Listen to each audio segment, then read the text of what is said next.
I've come back to visit you, and of course I brought my favorite book, The Complete Grimm's Fairy Tales. You seem to have enjoyed the stories that I've been reading to you, so I thought I would come back and read you another one. I know sometimes it's hard to go to sleep, and it's hard to relax, especially if you've had kind of a long and hard and stressful day. Often, just closing your eyes and getting comfortable and listening to a story can help all those stresses and worries drop away. The story that I'd like to read you tonight is one called Rumpelstiltskin. It's a strange little story, but I really do think you'll enjoy it.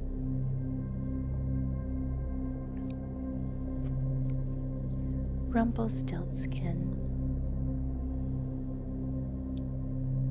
Once there was a miller who was poor, but he had a beautiful daughter.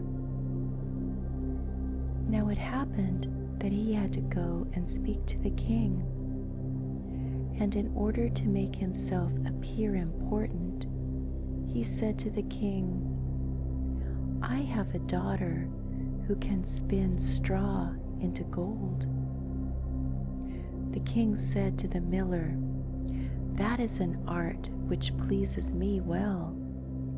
If your daughter is as clever as you say, bring her tomorrow to my palace, and I will put her to the test." And when the girl was brought to him, he took her into a room which was quite full of straw. He gave her a spinning wheel and a reel, and he said, "Now set to work, and if by tomorrow morning you have not spun this straw into gold during the night, you must die."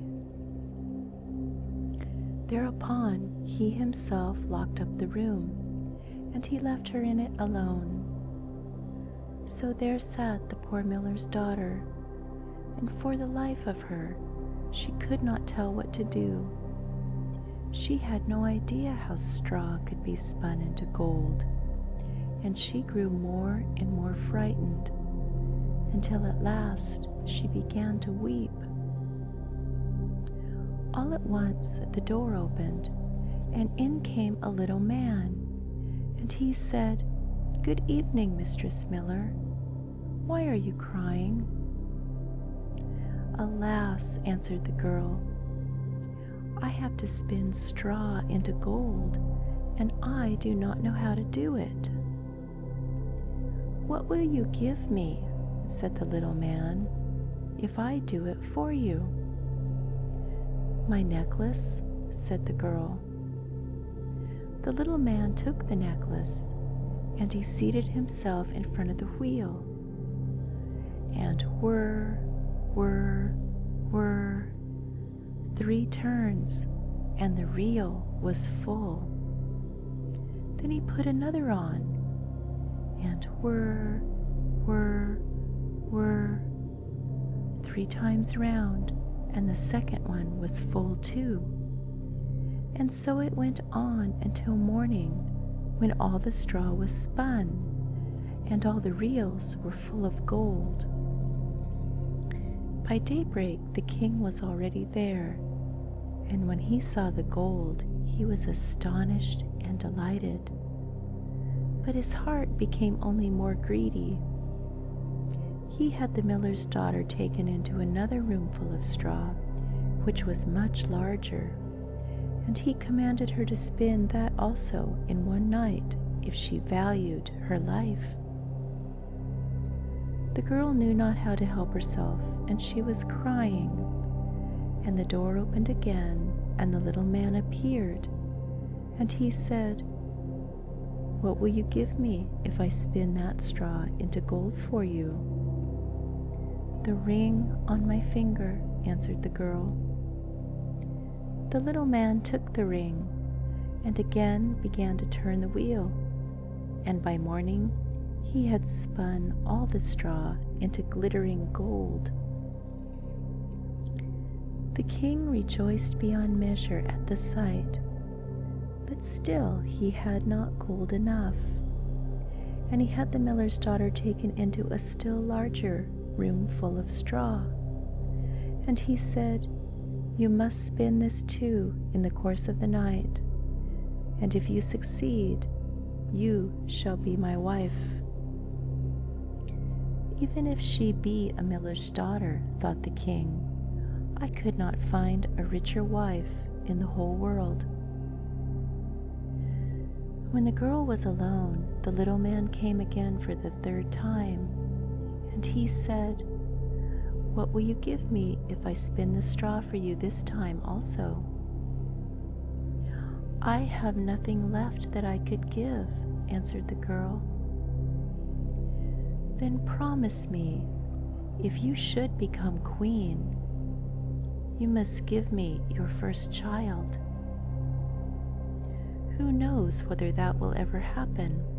thought the miller's daughter, and not knowing how else to help herself in this strait, she promised the little man what he wanted, and for that he once more spun the straw into gold. And when the king came in the morning and found all as he had wished, he took her in marriage, and the pretty miller's daughter became the queen. A year after, she brought a beautiful child into the world, and she never gave a thought about the little man. But suddenly he came into her room, and he said, "Now give me what you promised." The queen was horror-struck, and she offered the little man all the riches of the kingdom if he would leave her the child. But the little man said, "No. Something alive is dearer to me than all the treasure in the world." Then the queen began to lament and cry, so that the little man pitied her. "I will give you 3 days' time," said he, "and if by that time you find out my name, then shall you keep the child." So the queen thought the whole night of all the names that she'd ever heard, and she sent a messenger all over the country to inquire far and wide for any other names that there might be. When the little man came the next day, she began with Casper, Melchior, Balthazar, and she said all the names she knew, one after another. But to every one, the little man said, "That's not my name." On the second day, she had inquiries made in the neighborhood as to the names of the people there, and she repeated to the little man the most uncommon and curious. "Perhaps your name is Short Ribs, or Sheepshanks, or Lace Leg." But he always answered, "That's not my name." On the third day, the messenger came back again, and he said, "I have not been able to find a single new name. But as I came to a high mountain at the end of the forest, where the fox and the hare bid each other good night, there I saw a little house, and before the house a fire was burning, and round about the fire quite a ridiculous little man was jumping. He hopped upon one leg and shouted, 'Today I bake, tomorrow brew. The next I'll have the young queen's child. Ha! Glad am I that no one knew that Rumpelstiltskin I am styled.'" You may imagine how glad the queen was when she heard the name. And when soon afterward the little man came in, and asked, "Now, Mistress Queen, what is my name?" At first she said, "Is your name Conrad?" "No." "Is your name Harry?" "No."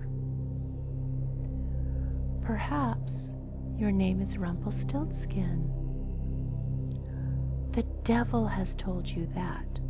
The devil has told you that," cried the little man. And in his anger, he plunged his right foot so deep into the earth that his whole leg went in. And then in rage, he pulled at his left leg so hard with both hands that he tore himself in two.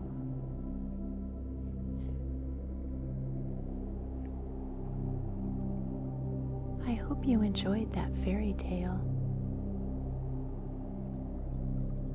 It's a strange little story, but I thought you might like to hear it.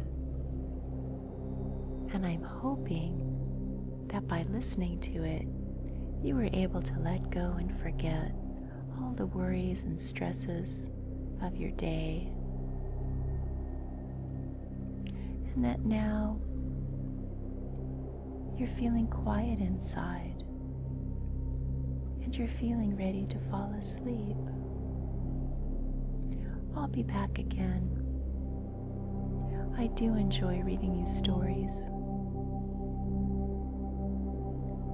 So please have a good night's sleep.